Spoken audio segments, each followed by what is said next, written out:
All right, we are back with another edition of Who You Got. I'm Greg. He's Jimmy. Jimmy, believe it or not, this is episode number 50 for us. We've hit the 50 mark. All right, if you haven't yet, please follow us on X and Instagram at Who You Got 33, and please hit that like and subscribe button after watching. Shout out to our friends at Jive Sports. If you haven't checked them out, go check them out. And also, I think you know him. He's been on our show. Check out Keegan and his channel at KC Sports Authority. All right, Jimmy, since we're recording here at 7:20 Eastern time. We're normally we go in order. We're not even going to go in order now with the NFL. We're just going to start because this day was freaking bananas. And go ahead. We'll start with your team. You know what? Let me start with my comment about your team, and then I'd love your reaction. If they could just accept, hey, maybe we just get a little creative and take Joe out of there, your team could be 3-0. I mean, they know they don't have to worry about anyone coming out of the pocket. So they load the box, and poor Judkins just gets his head smashed in until he finally breaks one. But basically, you're conceding, well, the quarterback can't do much but pocket pass, kind of. What are your thoughts there? Yeah, I mean, they should be 2-1. They should beat the Bengals. The kicker that saved us today was our Achilles heel in the first game. Baltimore just beat. There was no excuse there. Baltimore was the better team. They beat us good. But yeah, I don't disagree.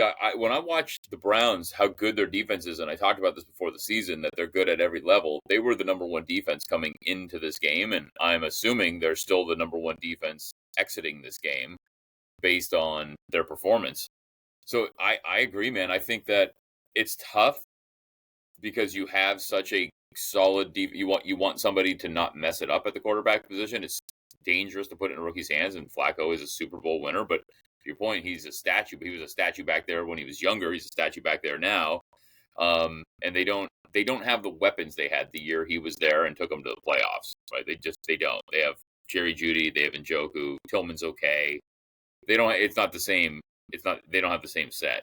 So I mean, I was watching the game thinking to myself, like, this defense is such a shame. We're wasting this defense, and they're going to become disheartened at some point. They won the game, so hopefully that's I couldn't have been more excited. That made, even though it was a wild day and a lot of my plays didn't go our way because of the wild day, that helped my mood quite a bit. Go Browns. That's all right. We scooped two back late with two big comebacks. You know what? Thank you, Cards. You lost the game, but you won where it counts. In Vegas, you're a 17.5 to 16-point winner. So yeah. Congratulations. You won there. We'll get to them. We'll get to them later. But yeah, man, I agree. I said it earlier today when people were texting me who you like. I had a funny feeling the Browns were going to be the team to pull the upset today because we knew a survivor bomb was going to go off. And I just felt at home the Browns with that defense had the best chance. And boy, did they come through. Now, the block field goal. No chance you thought that was happening, right? No, of course not. I mean, who would ever expect that to happen? But what made me feel good was the fact that, or what makes me feel okay, I suppose, is Green Bay's defense is also excellent. So the lackluster performance by the Browns offense, they were playing against a defense that completely shut the Lions down in week 1 and then looked really good in week 2. So who knows? I mean, maybe the Browns put it together. I mean, the reward is getting the Lions next week in Detroit. So I don't know. I don't think there's a lot of hope for us going 2-2. And their schedule's tough with the Lions. And they've got the Steelers. Oh, the Lions. I think Lions, Vikings, Steelers are the next 3 games. So, nothing's going to come easy, but that's my only hope. But yeah, I agree. The problem with Stefanski's going to stick to his, just like, I mean, maybe the Deshaun Watson thing was from above, all the money and all the bullshit that they just had to keep him on the field. But when he clearly shouldn't have been playing, they just wouldn't go to a backup quarterback, and it was maddening. So I don't know if Kevin Stefanski is going to give Dylan Gabriel a shot. I think he should. I 100% think he should. But changes the offense completely. Yeah, quick release, a little more mobile. Used to running. It'll free up Judkins. You have decent receivers. You have a solid tight end, as we know. It'll be interesting to see what happens now that they just won a big game because the defense can literally play with anyone. And I get what you're saying against the Ravens, but the Ravens have a all-world coach and a great defense, and they knew the game plan was, all right, well, load the box. They're not going to pass on us. We'll take the run away. Good luck, Browns. No, you're not wrong. I mean, yeah, Flacco's just and look, Flacco's shockingly at this age still has a football left in him. I mean, it's just like a puncher. Your arm's the last thing to go. If Flacco was a quarterback, the Bengals probably a bad example because they have no line. But if Flacco's a quarterback with weapons around, he's got a cannon still, and he's not as scared to let it fly, and the he'll throw up the 50-50 balls to good receivers with no problem, and he can get them anywhere, right? He can throw the slants, the outs, whatever. He can throw the deep ball. But Cleveland just doesn't have it. Like I said, they just don't have the weapons to make Flacco effective. They need someone in there with timing, quick, who can avoid the rush a little bit, and yeah, I think give Dylan Gabriel a shot and get a couple of games. If it doesn't look great, give Shador a shot. See what you have. See what you got. I agree. I'd like to know the odds on, I don't know what that was, like a 20-minute span on red zone. How many block field goals did we see? It was wild. It was wild. 4? Yeah. I've never seen a 20-minute span like that. Bad beat of the season was the Rams. Yeah, we can jump there next if you want. I mean, because was it not the word? Like, what a bad beat. Bad beat. Anyone who had the Rams plus 3.5, you should have won. Anyone who had Rams money line, oh my god, it's amazing Brutal. that this keeps happening. I wrote this note down as I was watching because I knew we were going to record tonight. Imagine how good the Rams would be if they ever played 60 full minutes of football. I mean, it's literally incredible that this team can get down by 20, come back, make it a game, get up by 15, and let the team back in, get up by 25, let the team back in it. It is, I don't know who you blame for this. There's no excuse they should have lost that game. They should have won the game by multiple scores. It looked like that was going that way. It was the game I was least worried about in mid-third quarter. And all of a sudden, we had to become concerned. And hey, give credit to the Eagles. I mean, they mounted the comeback, but that last play, that was just brutal. First of all, big fella, just go down. The game's over, you fucking jerk. What are you doing? What are you doing? Like, I'm glad you got a touchdown. Who cares? No one will ever remember your name. They'll just remember the blocked field goal, and off goes this big fat guy to the end zone. What are you doing? You just ruined a lot of people's day. Yeah, no, you know what? The other side of that coin is great job, big fella, because everybody who was in that stands probably bet your team laying 3.5. So you know what? Yeah, you're not wrong. I mean, I'm surprised how much Puka Nacua is still getting targeted with Devontae Adams on the field. Devontae Adams has turned into like the deep threat, not the. I know, weird. Yeah, like and Puka looks good, but I'm shocked that he hasn't developed that back shoulder slant game with him. I am excited that Blake Corum got 8 carries. Our guy from Michigan finally getting a little run. He was 8 for 53. Good to see. But yeah, you're right. I mean, they've got talent everywhere, and Stafford, the Super Bowl winning quarterback. I mean, I when he was in Detroit, I liked Stafford, but I didn't. Everybody was giving him a pass because of the team, and I thought, I don't know, man. Sometimes people elevate a team, and he did. And when he got to LA, they won. They have enough on that team that they should have won. I mean, well, they should have won that game, period. But they should be more of a serious contender. People were talking about it being not disrespected, but hey, everybody should be talking about it before the game. Well, shit happens, guys, and the champs got you again.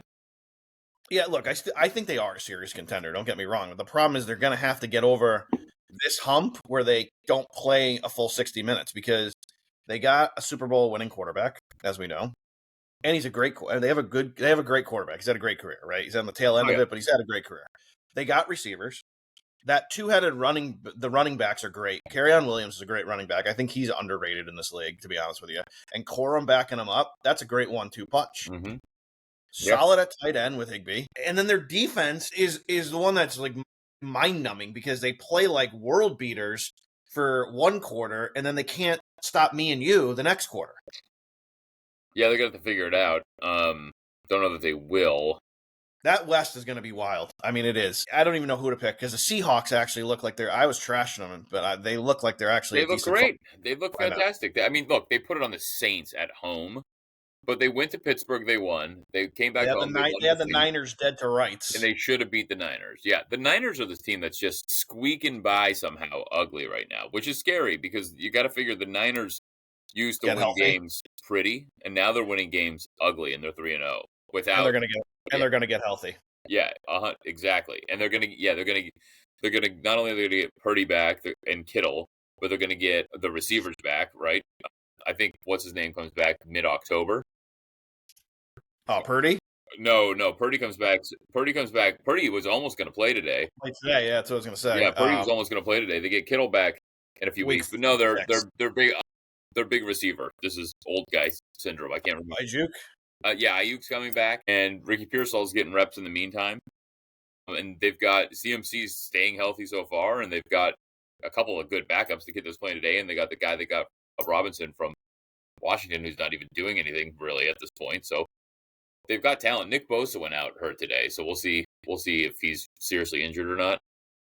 But yeah, look, the the Cardinals Niners game, but the defense has really played well. I don't understand how the Arizona offense doesn't score a ton of points. It's literally mind-boggling. That this team can't score, but they had them once again. The Cards. I wrote this down as we were watching the end of the game, and I wrote down as much as things change, they stay the same.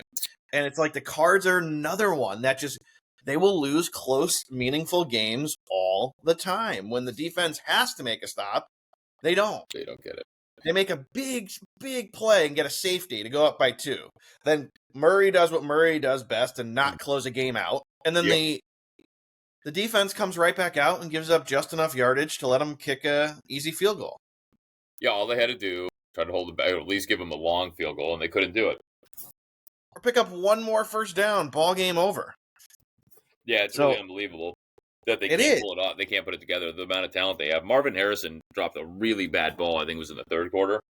But he's been playing well. Trey McBride's one of the best tight ends in the league. James Conner just doesn't age. I mean, they've got plenty of talent. Kyler Murray makes these runs where you're like, oh, I forgot how fast he was, and he can get out of the pocket and he can move around. And then Connor they fall short. And then they fall short to your boy. If anyone missed that and you're watching this and Connor's on your team, he's hurt. He might be out for a while. Oh, did he get hurt? He finally got hurt. The guy's like never gets hurt, but looks like an ankle thing. CeeDee Lamb's ankle looked brutal. I couldn't believe he's even tried to come back in the game. Yep. When they show the close up on that, I'm like, it looked like he broke his leg. We'll get to that one later. You brought up the Seahawks, just putting it on the Saints. I don't have much to say on that game because it was just over from the beginning. But what I will say is if you weren't on Red Zone and you were watching something else and you didn't see it, watch the punt return in the first quarter and watch the last block that springs him. I thought the Seahawk player might have killed the Saints. I don't know if it was the Saints punter because I was surprised they didn't show it multiple times, but it was one of the greatest blocks I think I've ever seen.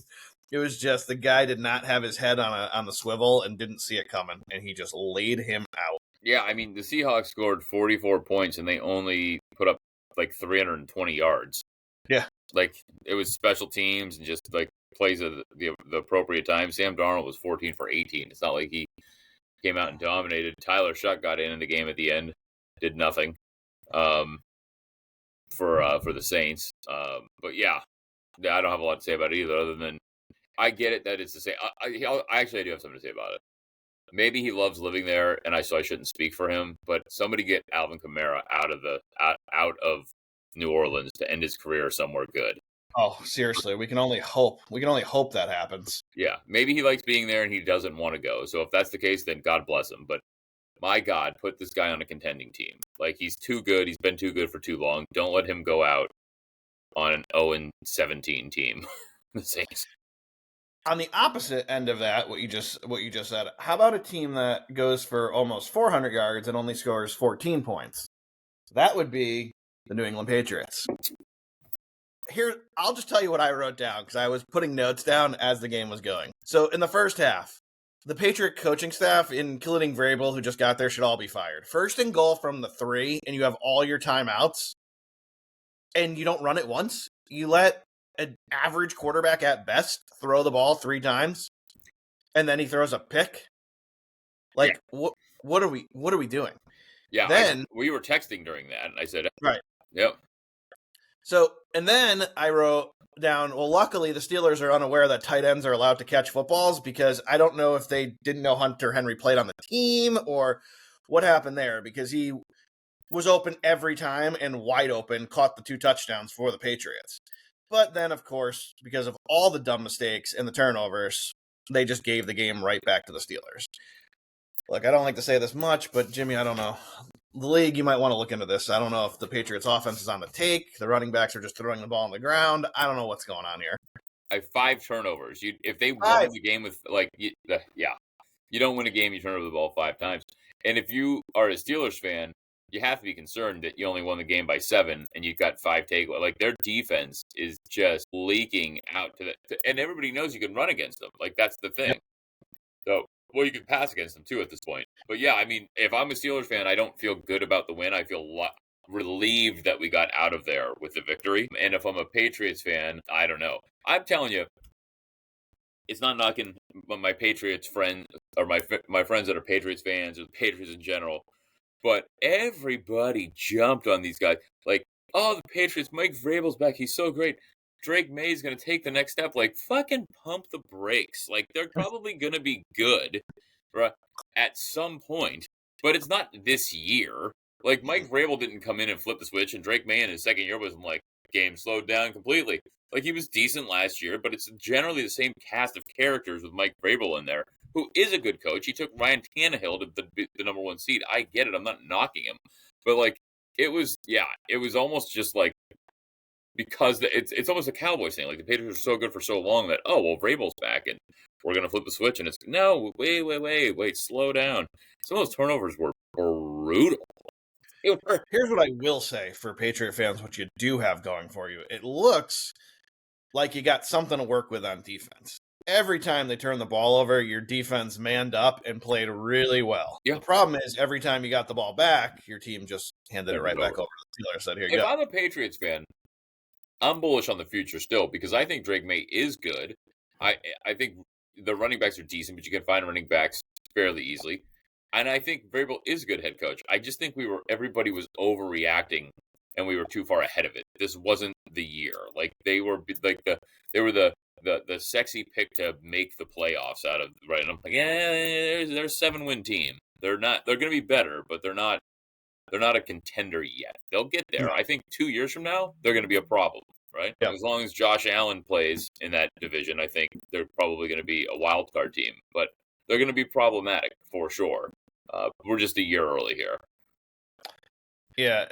The other team that problems are just, I think it's now evident. It's, sorry, Bengals. I think the dream ended last week when Joe went down. Browning is just a interception machine. If you want to take advantage of these receivers that you just paid and Brown running the ball, you need to get on the phone tonight and figure out whatever it takes to get a Jameis Winston and we'll get to that next, or to get to a Kirk Cousins, because apparently the Falcons are just fine with Penix losing games and have no interest in Kirk Cousins, the better quarterback, actually running that offense that has pieces.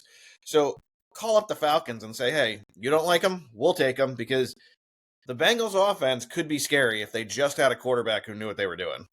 So it could. There was also 3 fumbles in that game. It was another 5 turnover game. So Browning did have 2 picks, and one of them that was really, really bad. It was not it was a terrible choice. But there were 3. Noah Fant's fumble was brutal. P. Ryan had a fumble. Jamar Chase had a fumble. So anyway, there was some fumbles as well. But I agree with you not to switch games. Like, we said before the season, I made a statement that I said, I think before the end of the year, Kirk Cousins starts for somebody. He's going to be a starting quarterback. It might be the Falcons. Like, maybe Penix Jr. is the one that is going to have this second-year slump. He looked god-awful today. Yeah, oh my God, he's lost. He's in their 1-2. And again, you have a world-class player in Robinson. To Jimmy's point, he's been saying, Pitts looks like he's figured it out a little bit.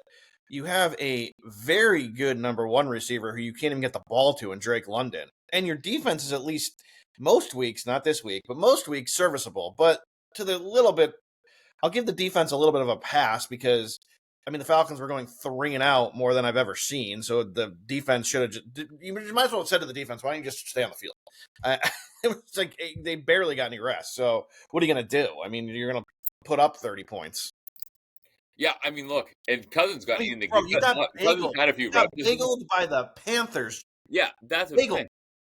The Panthers were the NFC's like Patriots. The people were, the Panthers good. The Panthers, watch out for the Panthers. Like, Bryce Young looked good last year. He did.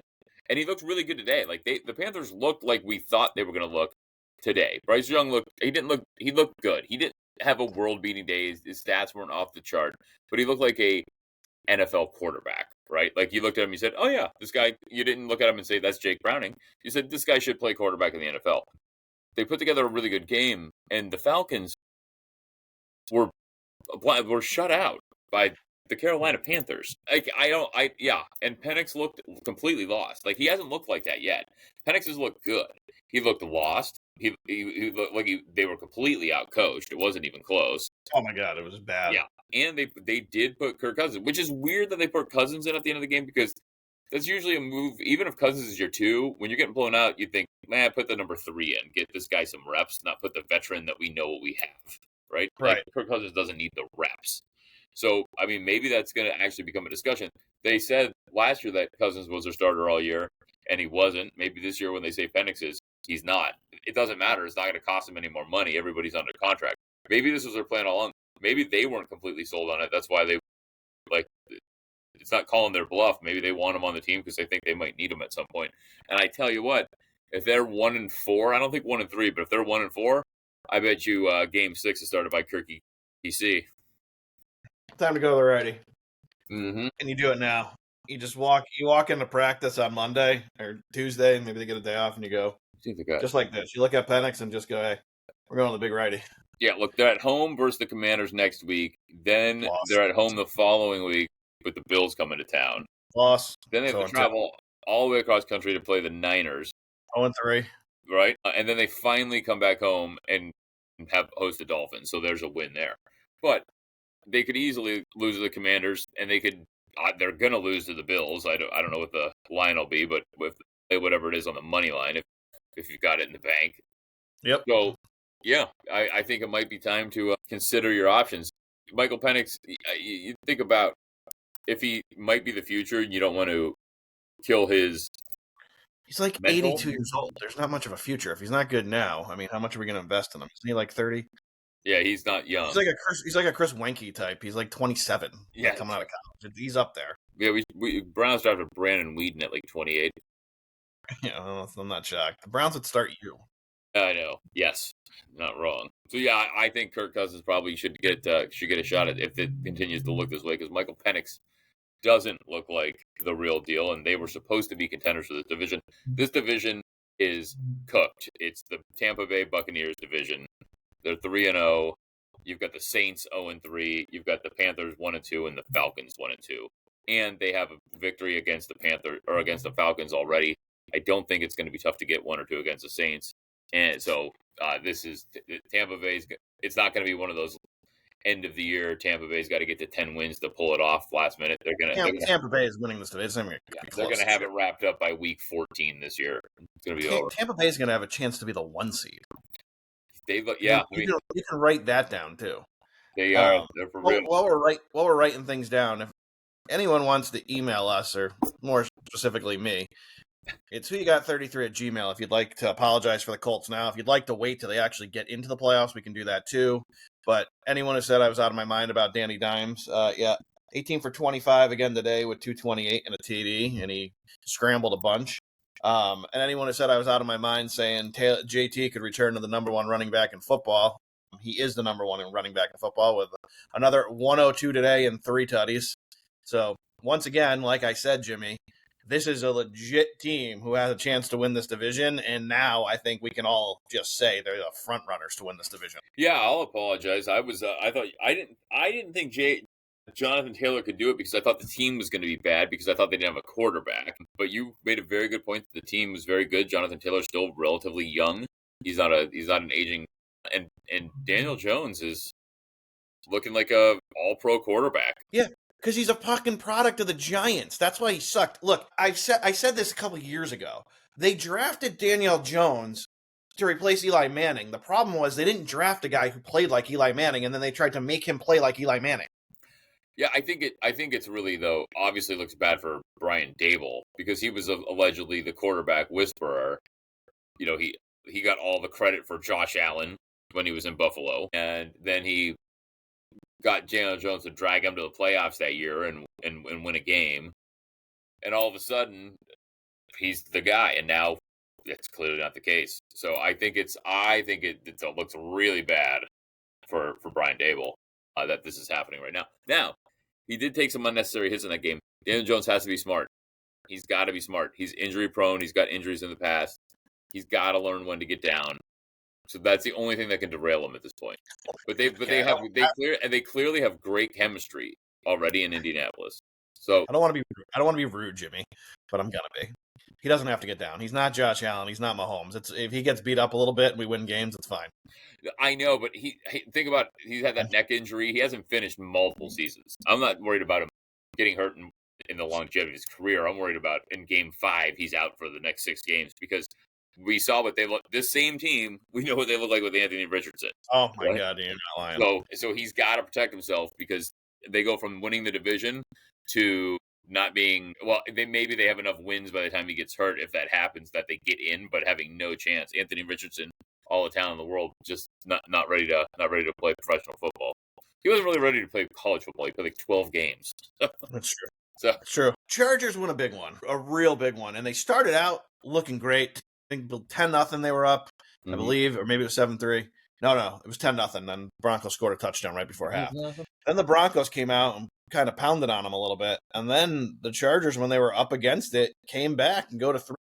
Won a real big game. Now the Broncos a little bit in trouble here, Jimmy, 1-2, and we went back and forth all summer between the Chargers and the Broncos, Chargers and Broncos, and we basically said you couldn't go wrong, take a shot in either one. It's not going to be the Chiefs. Our big hang-up was the Chargers needed to stay healthy.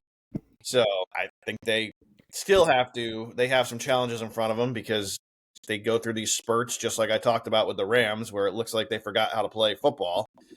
But they pulled it out. They got the win. My comment here is if this team is going to go to that next level, and I love Harbaugh. I love him. He was our guy at Michigan, got us a natty.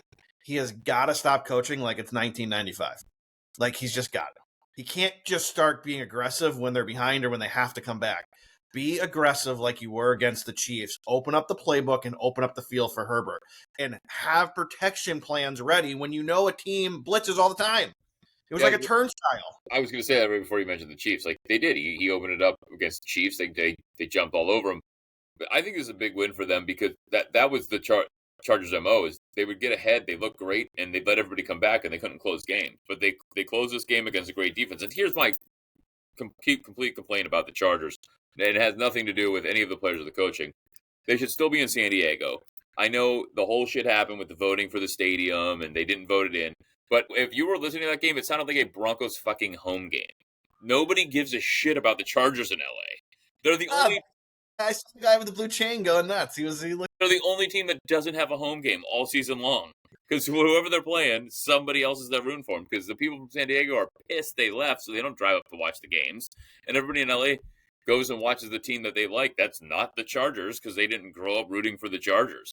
It's brutal watching their games. There's nobody there that gives a shit about them. So that is sad watching that and hearing that happen. It's like, but anyway, it was good to see them win the game. Good to see them pull out a game that it was a game last year that they would have dropped. Harbaugh, I alluded to it last episode. He had the quote about he's got to get Justin Herbert to the Hall of Fame, which basically meant I've got to take the handcuffs off this guy and let him go play football and stop babying him. And hopefully they do. To your point, is barring an injury, they should be okay. Najee Harris got hurt, but Najee Harris is terrible. He's not a good running back. I don't understand. I don't care. So it's not going to affect anything. Marion Hampton should be the only guy you look at. They could pull somebody up the street and he'll replace Najee Harris. Najee Harris is he's in Alabama lore. He's closer to Trent Richardson than he is to what else. Good news is he can set off all the fireworks he wants now because he's probably out for the remainder of the year. Yeah, doesn't matter. All right. Well, I feel bad for him for that, but that's not to me. That's not. I left this one for last because I know you're going to put on a defense case for the guy because you love him for some reason, and I think you only love him because you made a great call when you drafted him his first year.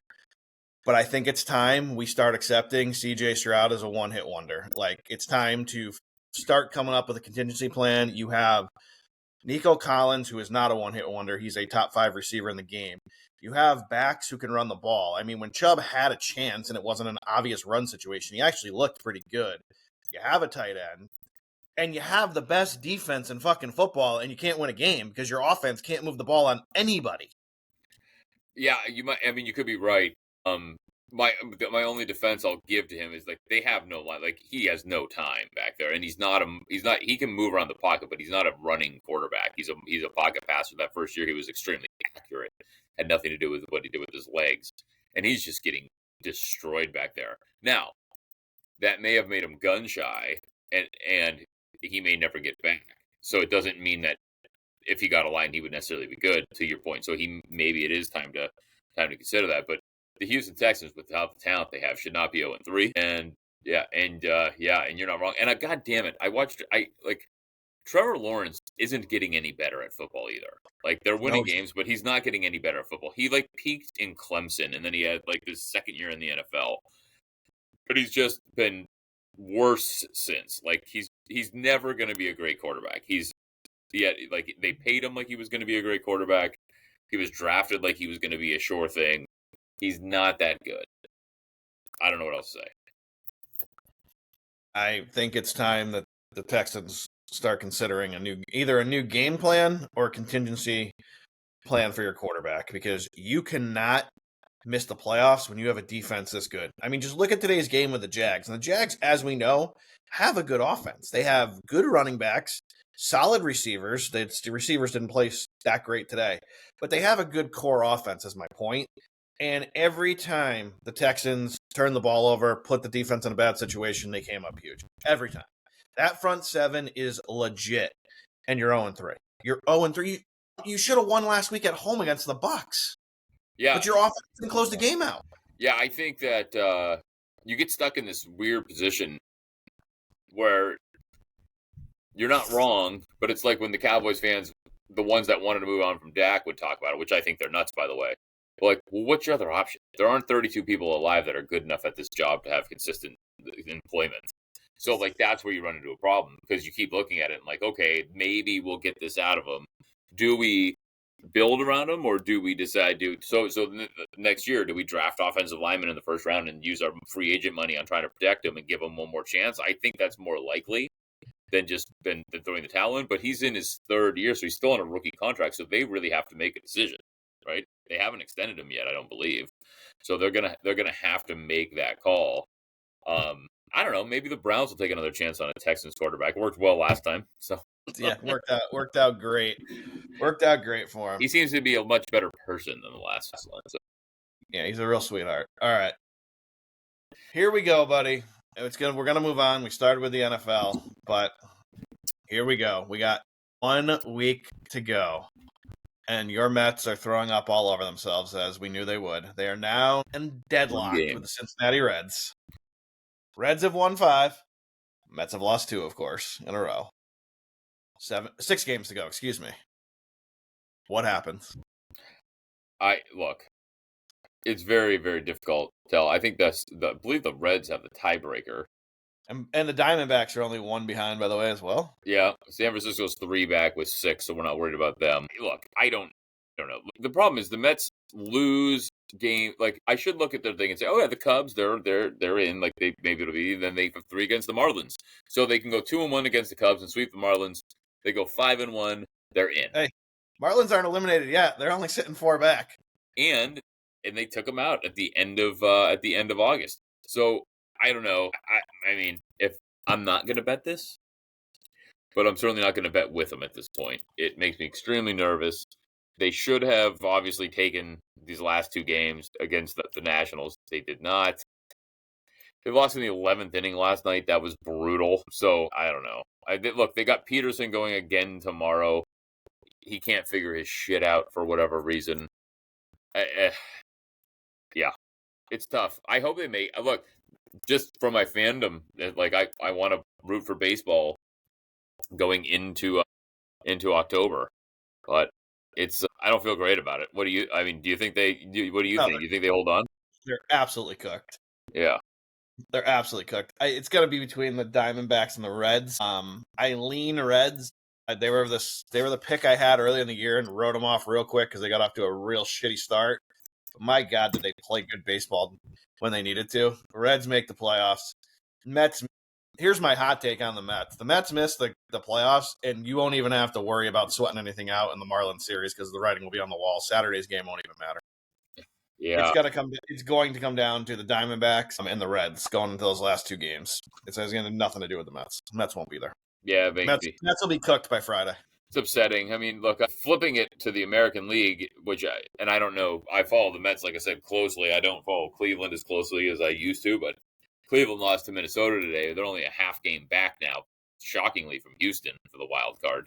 So that would give me something to kind of switch to look at. But if Cleveland and the Mets are not in this, I don't have a horse in the race in the MLB playoffs. I'll watch it so we can talk about it, but I won't be excited. Yeah, we'll see what happens with Cleveland here. It was hard to imagine the Stros not getting in. I think it is. The Red Sox are in a good position here, having a game in hand. Yeah, I think the Sox are fine. I think the Sox are fine. I got to look here at what we got coming up here with the Stros. So the Stros are going to close it out. Oh my God, could it get better for the Stros?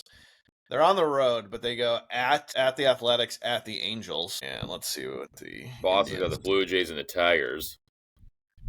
Blue Jays aren't playing for anything. Tigers might be playing for the 1 seed possibly, but I'm not real concerned. That's why the Mets have one little thing helping them here. The Cubs aren't playing for anything. They can't overtake the Brewers. They've already locked up their wild card. So the Cubs are literally playing for nothing other than, hey, let's screw over the Mets, which is also fun to do. Let's see who the Indians have. Indians have Detroit and Rangers they're in a spot of trouble here. They got Detroit and then they go Texas. And Texas has been hot, but Texas is like 5 back right now. I don't think they're too far gone. They could be too far gone, but they could just be, because it just recently happened, Jimmy. They could just be that bitter and want to screw someone else over. And just be motivated as hell. Yeah, I mean, Cleveland's at home for the next 6. They've got a ending all, so that's playing a progressive field. Jake, as we call it. Hopefully that helps them. But we'll see. The run differential is like -9 for the year. Somehow they're in. I know. Imagine, and that's a sad thing with the Mets. I think the Mets, correct me if I'm wrong, they're plus 50 something, and I think they're 20 runs or so higher than the Reds. I don't know actually. Let me look. 56. Yeah. Yeah. And what are the Reds, like 30 something? 34. Yeah. There you go. So I mean, it's sad if the Mets don't get in, but no, I think unfortunately the Mets are going to do what the Mets do best and look like they should make the playoffs and not. Well, they've got that. Like I said, they've got young pitching. They got these 3 guys that they've called up, and if they really are going to be good, they believe in them. They take them into next year, but they've got to sign a couple. Everybody's got to go. Clayholm, Peterson, Manaea, you got to clean house and keep Diaz as your closer. Everybody else has got to go. You need a rotation. All right, we got a question this week, Jimmy, and it was, how do you approach live betting and what are your thoughts on it? I think live betting's fantastic. I think it's the best way to make money and it's the best way to help you wiggle out of things. I'll give you an example from today. I thought the Patriots were a great bet. I watched the first, 25 minutes or so, 26 minutes, and watched how that game was going. And when it got 1st and goal on the 2 for the Patriots, Steelers dropped to giving 2.5, and I texted Jimmy and said, I'm getting out of this with the Patriots right now. I don't want any exposure to them. And I came over the top on the Steelers, and sure enough, 2 plays later, they fumbled. So where was that? That was the second quarter when that happened, because then they had a chance to tie it at the half, and that's when they decided to not run it, and he threw the pick. I'm sorry, he didn't fumble. They fumbled in the third quarter. I bet it on 1st down. They threw it away, and then they threw the pick, I think, on 3rd down. So that was one. Just my eyes told me I don't think New England's winning this game. I was almost wrong because the Steelers did everything they possibly could to not take advantage of any of the turnovers. What I would suggest, and then I'll let Jimmy kind of give his take, what I would suggest never using live betting for is chasing. Don't ever try to chase a loser with live betting. Yeah. It doesn't work out well. The people making these live bet odds aren't doing it for us to all profit. They're doing it because it makes them a fortune. Same with that cash out button. If you hit the cash out button, you're their best friend. They're putting that cash out button there because it saves and makes them millions. So I would tell you, live betting, use your eyes, go with your gut, but don't chase. Don't chase bets. Just accept something's a loser. You're better off coming over the top when you know you're wrong. All right, Jimmy, go ahead. Same thing. Especially like when I used to play totals a lot before some of the algorithms caught up with like on these sites. Like there's an algorithm behind these, right? Like there's a computer, and it back in the day it hadn't caught up, so you could really middle a lot of bets. You could like the total in an NBA game was 130. It started slow, and so you take the over, and it starts slow, so they move the line, but they don't move it fast enough. So you take the under the up, and you could crush a middle. But with NFL games, it was the same thing. However, what people make the mistake of, and I've done it a couple times, fortunately not often, but you start to chase it. You take the under on a 49, and all of a sudden it moves to 56. You're like, well, it's not going to go 56. So you take the under again, and then it pops to 65. You're like, you take it again. It's a losing, it's a losing Right. theory, right? You're not. You keep doubling your bets, and it's just going to go over the 95 you end up at. So you don't do it because you're just going to be even more upset. Like, I thought there was no way. But what Greg's saying goes against the science of betting, but does go along with your gut feeling. Like, there are certain things that happen in games that you just can't avoid. Like, if a team has 4 turnovers, chances, even if they're still in the game, chances are they're not going to win. Because usually when a team turns the ball over 4 times, they're not going to win the game. If the line is still close and they've got 4 turnovers, hammer the other side, because statistically speaking, the other team wins. I don't have it in front of me, but the majority of the time, right? Yeah, I think there's ways to do it, but to Greg's point, it's the best advice you can give is don't chase a bad bet. All right, let's jump into a little bit of a college recap here. Before we get to how bad Clemson is, did you see Dabo's comments I did last week? Did he say I'm resigning? No, he basically doubled down and said, hey, I don't know where you've all bet. I'll just paraphrase. He basically said, I don't know where you've all been in the last 10 years, but I think we're pretty good. I mean, I think there was one season we didn't win 10 games. We won 9, was basically what he said. And I think we've won some national championships. Correct me if I'm wrong. There's going to be 2 And basically said, it basically said, hey, we might not be that good this year. Deal with it, is basically what he said. And then they went out and laid an absolute egg again. Syracuse just getting after him. Yeah, look, if he said, look, I didn't forget how to coach. I think I've been pretty good at this thing. Right now we're off track, and I'm confident we can get it back on track, then okay. But to say we've been good, we haven't been good. These aren't the same players that were with you when you were good. This is a different team. It's a different time. It's a different, right? And Dabo dug in against the idea of name NIL, right? He dug in against the transfer portal. You're like, okay, so dig in against it, but everybody else is going to not and play by the rules that they're given, and you're just getting your ass kicked, right? When we talked about on the ACC preview show, we thought they have almost everybody returning. Well, maybe they shouldn't. Yep, it was bad. Here's the next question from the college recap. Is Illinois overrated and maybe bad, or is Indy really, really good, and we better start being on notice here as Big Ten guys? I think both. I think both can be true. I think because Indiana started the season and it was like I didn't get the great feeling. It felt like last year from Indiana was kind of a Cinderella thing that was a one and done. I know that's what I said in our preview show, and I'm starting to feel like, oh shit, I might have spoke a little too soon. They put about 63 burger on them. They did, but they beat Old Dominion by 13 to kick off the year, and it was like, okay, they were huge favorites there, and then they obviously beat the pants off Indiana State last week. But yeah, they put up 63 against a legit team. I think it's time to say Indiana is legit. I think Illinois wasn't a 9 seed. I think that was a little lofty for them, but I think Indiana could be for real. I think so too. Let's go. You love the guy, and I know. It's not the NCAA tournament. They're not a 9th seed. They're the 9th best team. It's fine. We know you. We know what you meant. I just have to correct you for ranked the humor of it. They're ranked. Sorry. You say we do here. We're all about the fun. Yeah. All right. Early games of the day, I was thoroughly impressed with Texas Tech after their starting quarterback goes out and Utah starts coming back a little bit. They just turned it up on D and pulled away in the 4th, winning in Utah, which is no easy feat, 34-10. I was watching. Impressed with their defense, Jimmy. Impressed. Very impressed. I watched the pregame. Pregame always hypes you up, kind of gets your mind going different directions. But you already know Utah's tough to play at, right? And they're so that's in your mind.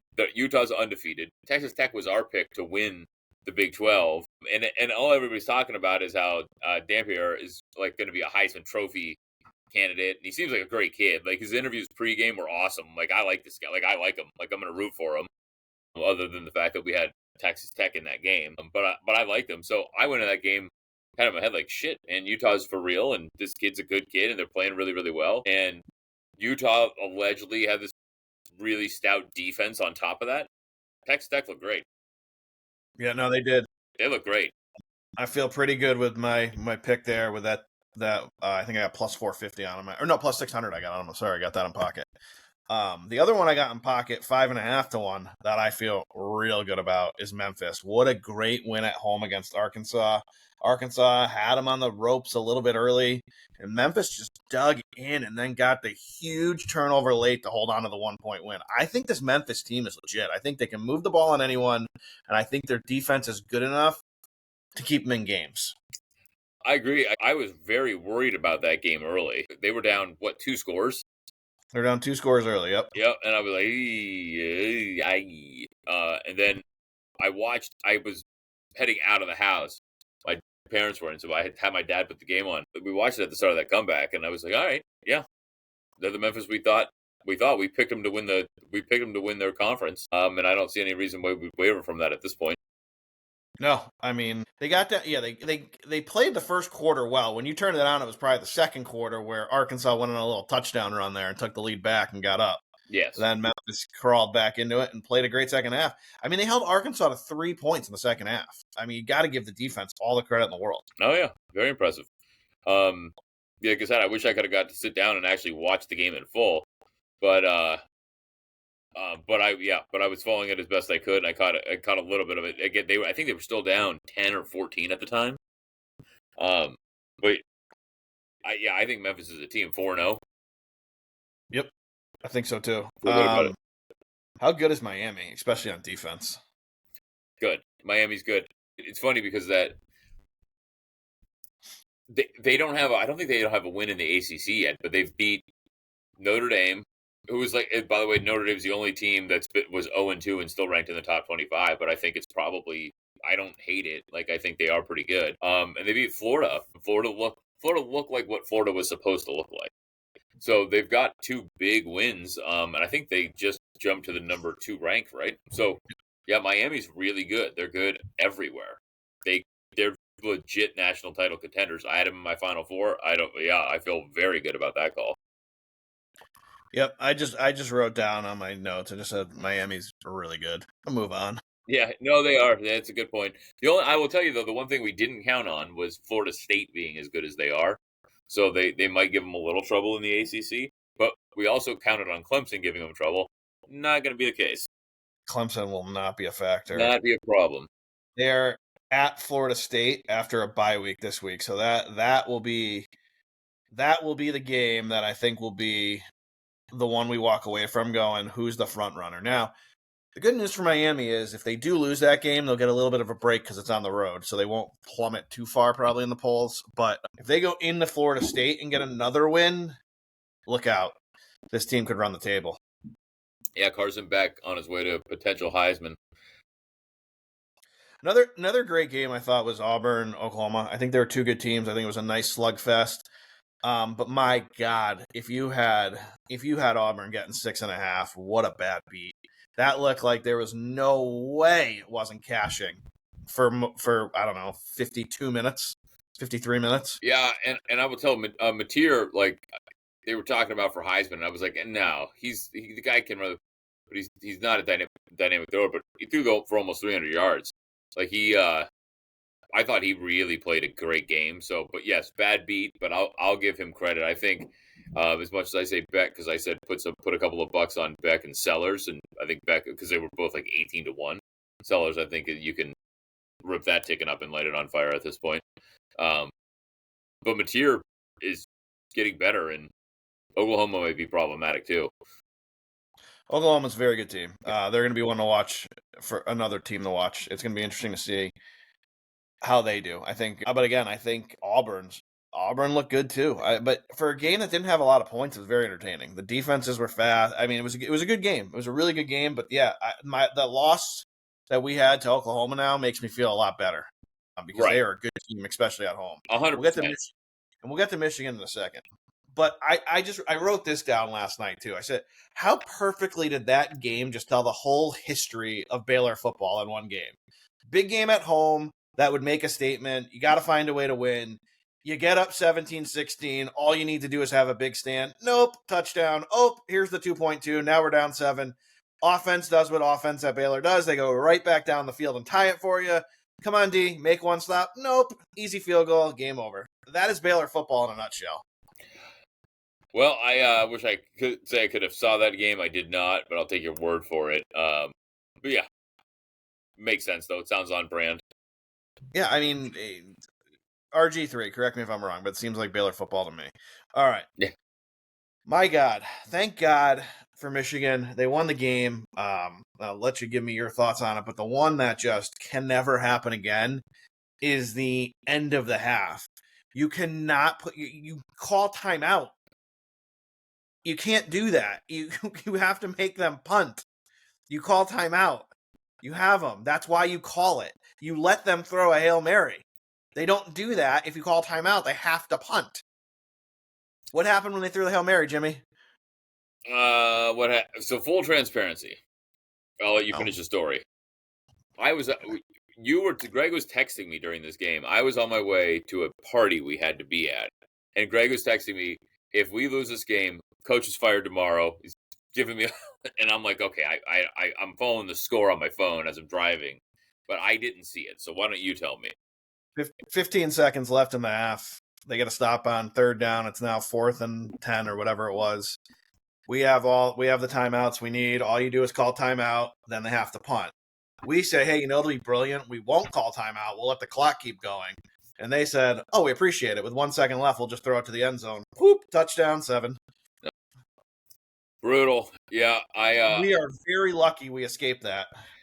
We are. And I think it's a good win too, though, because Nebraska has been playing pretty good football, right? Like that way I feel better about the Oklahoma loss. I don't think we can overlook this win. Because again, Nebraska seems like a legit team. They have a legit coach, at least college coach. He wasn't so great in the pros, but they have a legitimate college coach. I don't take their Akron win, or they haven't really played anybody. Cincinnati was a legit game, and they squeaked that out. But yeah, it's a good Big Ten win, and so yeah, I feel good about it. Bryce Underwood isn't flashing like I had hoped he would, but he's still winning games as a true freshman. So let's go Michigan. Let's go Michigan. All right. Few things to end on, but before we end on those, an off-sports topic, but kind of sports-related because it's Livy Dunn and Paul Skeens. Yeah. Did you see the Livy Dunn story from when they went to dinner? Mm-mm. If you just okay. I love her even more now. So they go out to dinner, and she goes to the bathroom. So she describes, and she told the story. She describes there's 3 stalls, 2 were taken. She goes into the 3rd stall, sits down to take a pee, and hears the other 2 girls talking shit about her. Awesome. They basically go, did you see Livy Dunn's here? Why is she here anyways? And one of them basically says in slang, I can't believe she's not uglier in person. They're basically saying I can't believe she's this pretty in person. So Livy doesn't know what to do. She chimes in and she's like, yeah, honestly, I've heard Livy Dunn's the worst. That's good. That's how you handle it. Here's what's better. The girls go to wash her hands and she doesn't wait. She walks out. Basically confronts them being funny, and then they take a picture. Awesome. Pretty funny. Good for her. Yeah, good for her. So I like how she handled it. Yeah, Me too. I probably would have just sat there, waited for the bathroom to clear out, washed my hands, and left. Yeah, I might have been like, fuck off. But then it just hits the papers, and you're the jerk, and you'll never be able to. That's I'm not saying I would have handled it right. I would have been totally wrong. I'm impressed with how she handled it. Yeah, I handle situations inappropriately all the time when I'm not at work. Yep. At work, I'm money, but outside of work, I'm not. That was just a fabulous move, right? Yeah, good for her. All right, Jimmy, it's one of my favorite weeks every 2 years. We are officially in Ryder Cup week. US minus 145 to lift the trophy. I don't have to ask, but I will anyways, and I'll ask you again when we do our Thursday show. Who you got? USA. All right. Quickly running down the team. Who do you think is the shining star, and who do you think is the dark horse on our team? You think it's Scotty does what Scotty does, or you think it's someone else out of the stars who leads us? Oh, I And think do you it's pretty insane not to say it would be Scotty, but I think Bryson shows up in a big way. So Me too. yeah, Me I too. do. And I got this sneaky suspicion for some reason. Don't know why, but I have a feeling. I don't know. I just think Ben Griffin's going to do something for us. Look, there's always someone that we didn't expect that does, but Bryson's just been right there, right? Bryson is the Charles Barkley to Michael Jordan, right? Like if it wasn't for this guy would be the guy, and because he's consistent. It's not like Scotty's winning and there's different people that are below. Like Bryson's always right there. Just can't get over the hump, right? At least there's other people, but they're going to be playing for Europe. John Rahm, I kind of put in that same category, right, on the other side of things. But He can eat me. yeah, especially in this particular scenario. That's what I mean. Yeah, 100%. But yeah, Bryson's the other American that you're like, yeah, like he's right there. Like this is his time. So I'd love to see him have a big tournament and really put on a good showing. I'll tell you who it's not going to be. Crying Colin. No, Crying Colin probably won't have a great week. I can't wait. It's gonna be a fun week. I will comment and just say they did exactly what I thought they would do. And Rory kind of took a backhanded. He made a backhanded comment. Luke Donald did too, but we knew we were gonna do it.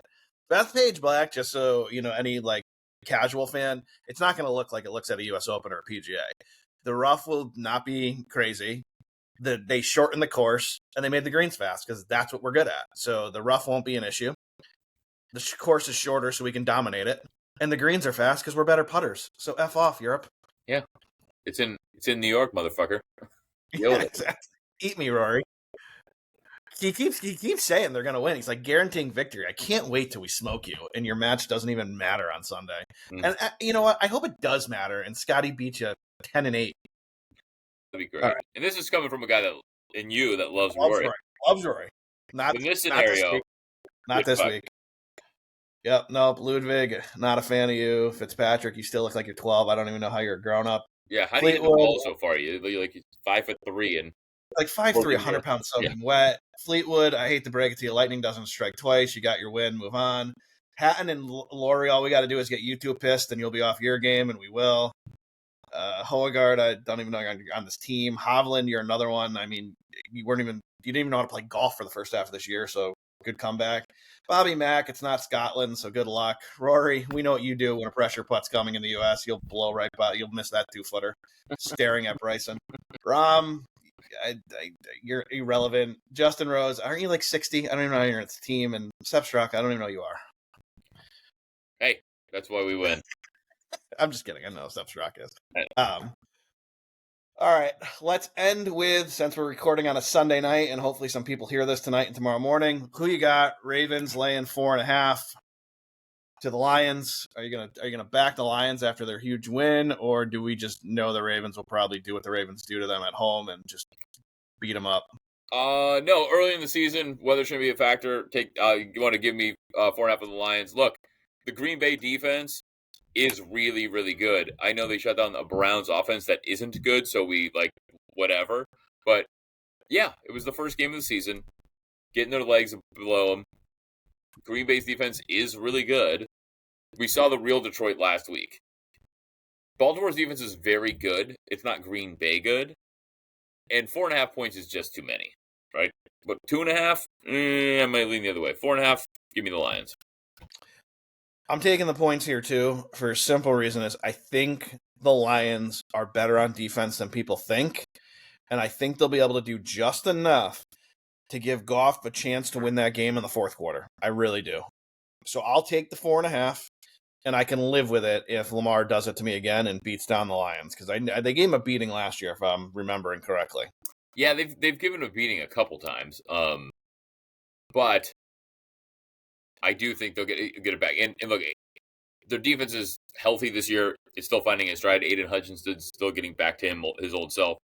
I think they'll be just fine. And as we saw, I know Jared Goff isn't Josh Allen, but offense to offense, Detroit's offense is as good or better than Buffalo's all in. We saw that comeback that Buffalo made against that defense. So I know that they're also a team like the Browns that are good at all three levels, but I just don't think they're going to hold Baltimore back. They might win the game, but it's going to be close. So I would never lay 4.5. Like I could rewind it back to that Green Bay game we didn't, and I don't regret that decision. Green Bay was a buzzsaw, but Detroit's still a great team. Yep, I agree. I like the 4.5. I think Jamar Gibbs will be the X factor tomorrow night. I think he'll break a couple big plays, and even if they don't win, I think they'll cover, and Jamar will go off. I agree. All right, everybody. Thanks for listening. Again, number 50, Jimmy. So we hit a milestone. All right. Again, you can follow us on X and Instagram at WhoYouGot33. Jimmy won't post anything, but it's always fun if you go there. But follow the YouTube channel because at least that I post things every day. So subscribe to us there, please, and hit the like button. You can also see some of our content at KC Sports Authority as they will post some of our content over there. We will be back Thursday night with another show with our college and NFL picks for this week. And obviously we'll be taking the U.S., but we'll be talking Ryder Cup because we'll definitely have the first Friday morning matches in hand. So we will give some of those out and our opinions on how we think it's going to get started. All right, Jimmy, any final words? Brown season isn't over yet. It is not over yet. So you know what? If you bet the total, it's never under till it's over.